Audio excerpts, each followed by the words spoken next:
Did you feel better about what you saw at the end of the week last week on Friday? Does that make you feel as though you want to put a shopping list to work?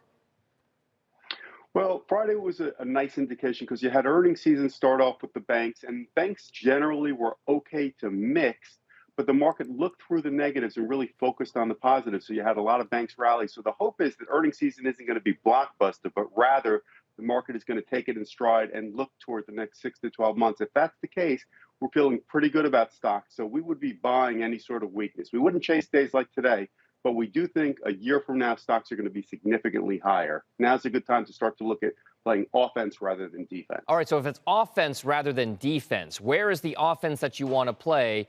And are those offensive parts of the market that you want to buy into contingent upon Fed policy?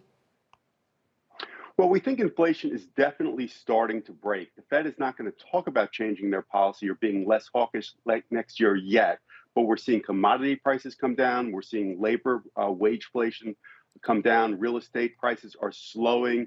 You're going to see Walmart and Target discounting because they've got this excess inventory in apparel and home goods.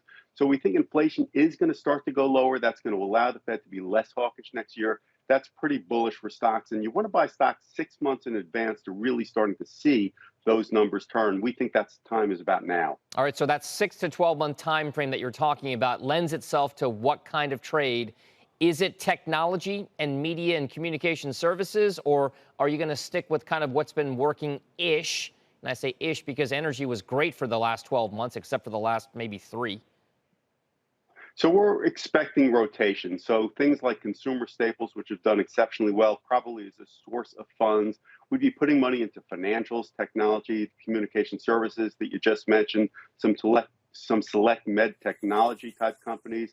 What you want to look at is companies that have good long-term growth and earnings trajectories, but are selling under 15 times earnings. And there are really a lot of those type of companies. So if you can take that longer term perspective, you're able to buy great businesses, very attractive prices. Historically, that's been a formula for success. So, David, that begs the question. You open the door. What's on the shopping list? What types of stocks are you looking at?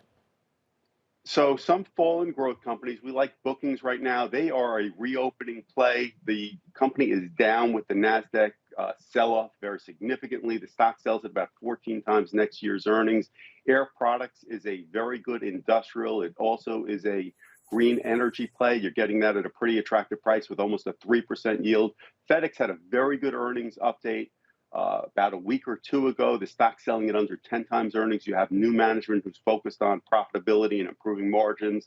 Medtronic is a med tech company, sells at about 14 or 15 times earnings, also with a 3% yield. So if you look at those companies, they're really good businesses, good outlooks at very attractive prices. Last, we like the banks a lot right here. So Truist or US Bancorp, very good company, 4% yield, under 10 times earnings.